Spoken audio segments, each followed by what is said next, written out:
Parenting ಅಂತ ಹೇಳ್ತಾ ಇದ್ದಾರೆ. ತಂದೆ ತಾಯಿ ಸರಿಯಾದ ಸಮಯದಲ್ಲಿ ಸರಿಯಾದ ಸಂಸ್ಕಾರವನ್ನು ಕೊಟ್ಟಿದ್ರೆ ಮಗು ಇವತ್ತು ಈ ರೀತಿ ಯಾರ ಜೊತೆಗೆ ಸಭ್ಯತೆಯಿಂದ ನಡ್ಕೋಬೇಕು ಅನ್ನೋದು ಗೊತ್ತಿದ್ರೆ ಈ ರೀತಿ ಆಗ್ತಿರ್ಲಿಲ್ಲ ಅಂತ ನಂಬರ್ ಒನ್. ಇನ್ನೂ ಒಂದು ವಿಡಿಯೋ ಓಡಾಡ್ತಿದೆ ಸರ್. ಒಬ್ಬ ವಿದೇಶಿ ಮಹಿಳೆ ಒಂದಿಬ್ಬರು ಹುಡುಗರಿಗೆ ಒಂದು ಚಾಕ್ಲೇಟ್ ಅನ್ನ ಕೊಡ್ತಾರೆ, ಲಾಲಿಪಾಪು ಚಾಕ್ಲೇಟು. ಆ ರ್ಯಾಪರನ್ನು ಅವನು ಹರಿದು ಬಿಸಾಕಿ ಅಲ್ಲೇ ಬಿಸಾಕ್ತಾನೆ. ಆ ವಿದೇಶಿ ಮಹಿಳೆ ಆ ಮಕ್ಕಳಿಗೆ ಹೇಳೋದು, ಇದು ನಿನ್ನ ದೇಶ, ಸ್ವಚ್ಛವಾಗಿಟ್ಕೊಳ್ಳುವಂಥ ಕೆಲಸ ನಿನ್ನದು, ಈ ರೀತಿ ಇದನ್ನು ಬಿಸಾಕ್ ಹೋದ್ರೆ ಹೇಗೆ? ಆ ಮಕ್ಕಳು ಆ ವಿದೇಶಿ ಮಹಿಳೆ ಬುದ್ಧಿ ಹೇಳಿದ್ಲು ಅಂತ ಆ ವಿದೇಶಿ ಮಹಿಳೆಗೆ ಎದುರುಗಡೆನೆ ಅವಳು ಕೊಟ್ಟಿರುವಂತಹ ಚಾಕ್ಲೇಟ್ಸನ್ನು ಎಲ್ಲ ಬಿಸಾಕಿ ಅವಳಿಗೆ ಬೈಯುವಂಥ ಕೆಲಸ ಮಾಡ್ತಾರೆ.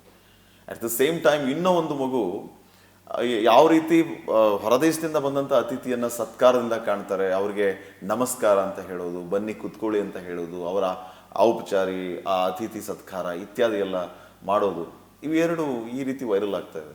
ಸೊ ನಾನು ಏನು ಹೇಳೋದಕ್ಕೆ ಬಯಸ್ತಿದ್ದೀನಿ ಅಂತಂದರೆ, ಸಂಸ್ಕಾರ ಅನ್ನುವಂತಹ ಕೊರತೆ ಇದ್ದರೆ ಈ ರೀತಿಯ ಘಟನೆಗಳೆಲ್ಲ ನಡೆಯುತ್ತೆ ಅಂತ. ಇದನ್ನು ನೀವು ಯಾವ ರೀತಿ ನೋಡ್ತೀರಿ? ಪೇರೆಂಟ್ಸ್ಗಳಿಗೆ ನಿಮ್ಮ ಸಂದೇಶ ಏನು ಅಂತ? ತಂದೆ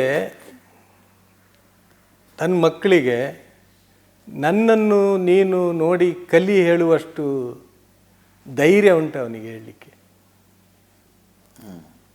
ತನ್ನದೇ ಮಕ್ಕಳು, ಮಗ ನೀನು ನನ್ನಂತೆ ಆಗು ಅಂತ ಹೇಳುವಂತಹ ಧೈರ್ಯ ಯಾವ ಪಪ್ಪನಿಗೆ ಬರ್ತದೋ ಆವಾಗ ಸಮಾಜ ಸುಧಾರಣೆ ಆಗ್ತದೆ. ಯಾವ ತಾಯಿಗೆ ಮಗಳೇ ನೀನು ನನ್ನಂತೆ ಆಗಬೇಕು ಹೇಳುವಂತಹ ಸಂಸ್ಕೃತಿ ಮಗಳಿಗೆ ಹೇಳಿಕೊಡುವಂಥ ಧೈರ್ಯ ಯಾವಾಗ ಬರ್ತದೆ ತಾಯಿಗೆ, ಆವಾಗ ಸಮಾಜದ ಸುಧಾರಣೆ ಆಗ್ತದೆ. ನಾನು ತಪ್ಪು ಮಾಡ್ತಾ ಇದ್ದು ನಾನು ನನ್ನ ಸಹೋದರನಿಗೆ ಅಥವಾ ನಾನು ನನ್ನ ಸಹೋದರಿಗೆ ಮಕ್ಕಳ ಮುಂದೆನೇ ಅವಹೇಳನ ಮಾಡ್ತಾ ಇದ್ದರೆ ಮಕ್ಕಳ ಸುಧಾರಣೆ ಹೇಗೆ ಆಗಬೇಕು? ನನ್ನ ತಂದೆ ತಾಯಿಯ ಬಗ್ಗೆ ನಾನೇ ಕೂತು ನನ್ನ ಮಕ್ಕಳ ಮುಂದೆ ಅವಹೇಳನ ಮಾಡ್ತಾ ಇದ್ರೆ ಮಕ್ಕಳ ಸುಧಾರಣೆ ಯಾರು ಮಾಡಬೇಕು?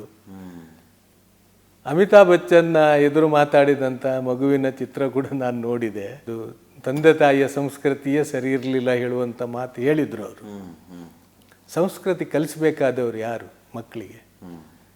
ಮೊದಲೆಲ್ಲ ಶಾಲೆಯ ಇದರಲ್ಲಿ ಗೋಡೆಯಲ್ಲಿ ಬರೆದಿಡ್ತಾ ಇದ್ರು, ದೇವರ ಭಯವೇ ಜ್ಞಾನದ ಆರಂಭ ಅಂತ, ನೋಡಿ ತಿಳಿ ಮಾಡಿ ಕಲಿ ಅಂತ.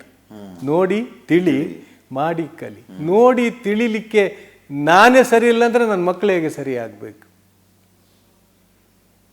ಸೊ ತಂದೆ ತಾಯಿಗಳು ಆ ರೀತಿ ಐಡಿಯಲ್ ಆಗಬೇಕು ನಮ್ಮ ಮಕ್ಕಳಿಗೆ.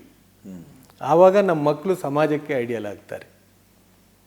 ನೀವು ಹೇಳಿದ್ರಲ್ಲ, ಸೀರೆ ನೂಲು ಯಾವ ರೀತಿ ಇರುತ್ತೋ ಅದೇ ರೀತಿ ಸೀರೆ ಇರುತ್ತೆ ಅಂತ. ತಂದೆ ತಾಯಿಯ ಸಂಸ್ಕೃತಿಯೇ ಮಕ್ಕಳಿಗೆ ನಾವು ಉಣಿಸುವಂಥದ್ದು. ಮಕ್ಕಳಿಗೆ ನಾವೇನು ಹೇಳ್ತೇವೆ, ನೀನು ಓದು ಅಂತ. ನಾನು ಓದ್ತಾ ಇರ್ತೇನಾ? ನಾನು ಮೊಬೈಲಲ್ಲಿ ಇರ್ತೇನೆ, ಮಗುವಿಗೂ ಮೊಬೈಲ್ ಬೇಕು. ನಾನು ಪುಸ್ತಕ ಹಿಡ್ಕೊಂಡ್ರೆ ಮಗು ಕೂಡ ಪುಸ್ತಕ ಹಿಡ್ಕೊಳ್ತದೆ.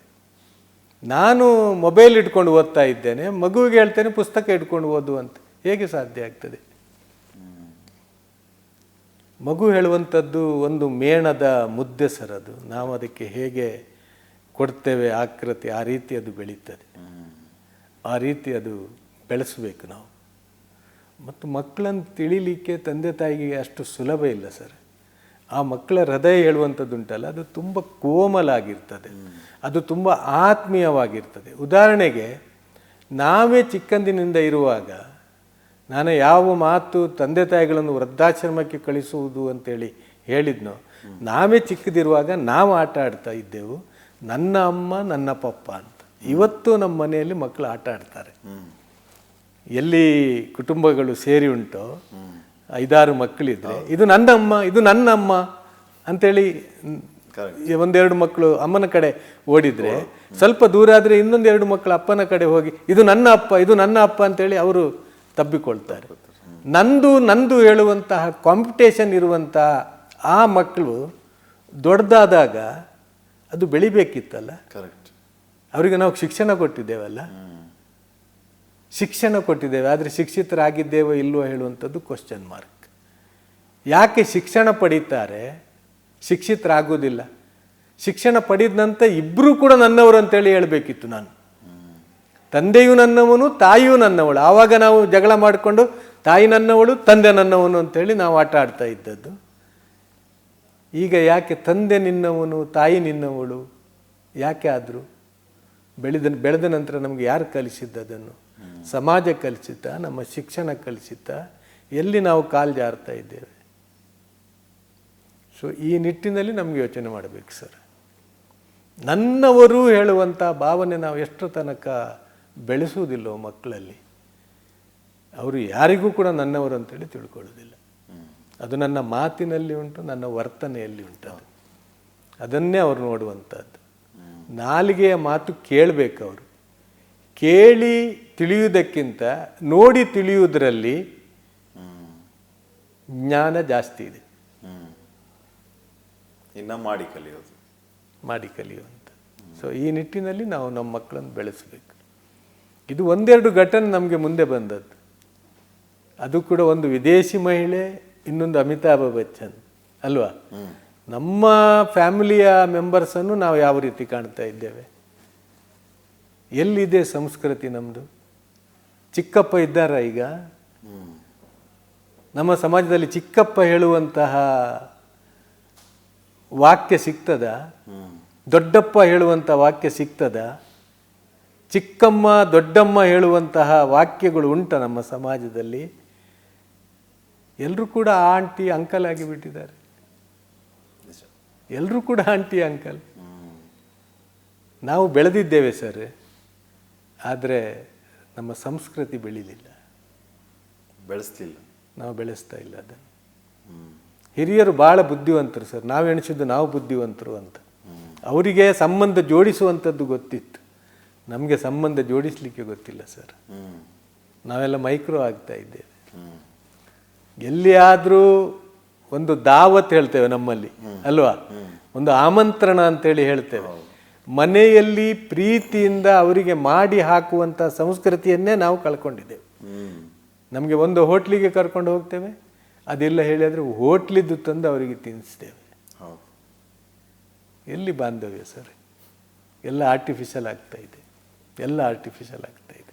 ಆಮೇಲೆ ಬರೋರ್ನು ಕರೆಯೋದು ಹೆಂಗೆ? ಒಂದು ಫೋನ್ ಮಾಡ್ಕೊಂಬನ್ನಿ ಅಂತ ಹೇಳೋದು. ಅವಾಗೆಲ್ಲ ಎಲ್ಲಿತ್ತು ಸರ್? ಡೈರೆಕ್ಟಾಗಿ ಒಂದು ದುತ್ ಅಂತ ಒಂದು 8 ಜನ ರಿಲೇಟಿವ್ಸ್ ಬಂದ್ಬಿಡೋದು, ಬರೋದು ಹೋಗೋದು. ಹಾಗೆ ಬರುವಾಗಲೇ ಹೋಗುವ ಟೈಮ್ ಫಿಕ್ಸ್ ಅವರದ್ದು ಅಲ್ವಾ? ಎಷ್ಟು ಟೈಮಿಗೆ ಬರ್ತೇನೆ, ಎಷ್ಟು ಟೈಮಿಗೆ ಹೊರಡ್ತೇನೆ, ಟಿಕೆಟ್ ಬುಕ್ ಮಾಡಿಯೇ ಬರೋದು. ಮೊದಲು ಆ ರೀತಿ ಇರಲಿಲ್ಲ. 1 ದಿವಸ 2 ದಿವಸ ಒಟ್ಟಿಗೆ ಕಳೆಯುವಂಥದ್ದಿತ್ತು ಅಲ್ಲ. ಈಗ ಶೆಡ್ಯೂಲ್ ಕೂಡ ಬ್ಯುಸಿ ಇದೆ, ಬೇಕು ಕೂಡ ಜಾಸ್ತಿ ಆಗಿದೆ. ಆವಾಗ ಬೇಕುಗಳು ಜಾಸ್ತಿ ಇರಲಿಲ್ಲ, ಕಡಿಮೆ ಇತ್ತು. ಇವತ್ತು ಬೇಕುಗಳು, ಡಿಮಾಂಡ್ಸ್ಗಳು ಜಾಸ್ತಿ ಆಗಿದೆ, ಹಾಗೆ ಟೈಮ್ ಕಡಿಮೆ ಆಗಿದೆ ನಮಗೆ. ಈ ಗ್ಯಾಪ್ ಯಾಕೆ ಕ್ರಿಯೇಟ್ ಆಯಿತು ಅಂತ ಮನುಷ್ಯರ ಮಧ್ಯೆ? ಮನುಷ್ಯರ ಮಧ್ಯೆ ಗ್ಯಾಪ್ ಕ್ರಿಯೇಟ್ ಆಯ್ತಾ ಅಲ್ಲ ಕ್ರಿಯೇಟ್ ಮಾಡ್ತಾ ಇದ್ದಾರೋ? 2 ಪ್ರಶ್ನೆಗಳು. ಸಂಬಂಧಗಳೇ ಬೇಡ ಆಗ್ಬಿಟ್ಟಿದಾವ. ಹೌದು, ಸಂಬಂಧಗಳು ಬೇಡವಾಗಿವೆ. ಎಲ್ರಿಗೂ ಕೂಡ ಸ್ವಲ್ಪ ಏನು ಅದು ಐಸಿಯುನಲ್ಲಿ ಇರುವ ಅಂತೇಳಿ ಅಲ್ವಾ, ರಿಸರ್ವೇಷನ್ ಮೇಂಟೈನ್ ಮಾಡುವಂಥದ್ದು, ಐಸಿಯು ಮೇಂಟೈನ್ ಮಾಡುವಂಥದ್ದು. ಯಾರ ಜೊತೆ ಹೆಚ್ಚು ಮಾತಾಡೋದು ಬೇಡ, ಹೆಚ್ಚು ಬೆರೆಯುವುದು ಬೇಡ. ಬೆರೆತ ತಕ್ಷಣ ಅವ ಏನಾದರೂ ಮತ್ತು ನನಗೆ ಸಮಸ್ಯೆ ಉಂಟು ಮಾಡ್ಬೋದು, ಅವ ಏನಾದರೂ ಡಿಮಾಂಡ್ಸ್ಗಳನ್ನು ನನಗೆ ಇಡ್ಬೋದು. ಇಂಥ ಎಲ್ಲ ಆಲೋಚನೆಗಳು ಮನುಷ್ಯನನ್ನು ಏನು ಮಾಡಿದೆ ಅಂದರೆ ದೂರ ಮಾಡಿಬಿಟ್ಟಿದೆ. ಒಂದು ಅರ್ಥದಲ್ಲಿ ಸ್ವಾರ್ಥ ಬಂದುಬಿಟ್ಟಿದೆ. ಸ್ವಾರ್ಥ, ನಾನು ನನ್ನದು ಹೇಳುವಂಥ ಸ್ವಾರ್ಥ.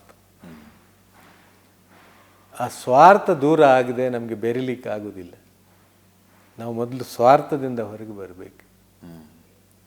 ನಿನ್ನೆ ನಾನು ಒಂದು ಕತೆ ಓದಿದೆ, ಅದು ಕತೆನೋ ಸತ್ಯ ಆಗಿದೋ ಗೊತ್ತಿಲ್ಲ.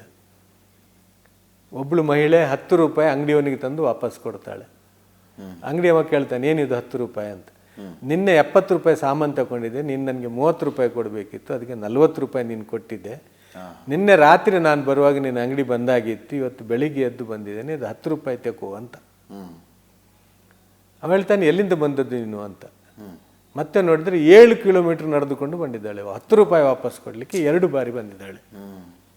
ಸೊ ಇವನಿಗೆ ಜ್ಞಾನೋದಯವಾಗ್ತದೆ, ಅಂಗಡಿಯವನಿಗೆ. ಇವನ ಹತ್ರ ಯಾರದ್ದು 300 ರೂಪಾಯಿ ಬಾಕಿ ಉಳಿದಿತ್ತು. ಆ ಪಾಠ ನೋಡಿ ಇವ 300 ರೂಪಾಯಿ ಪಾವತಿ ಮಾಡಲಿಕ್ಕೆ ಅಂತೇಳಿ ಹೋಗ್ತಾನೆ ಅಂಗಡಿಯವನಿಗೆ.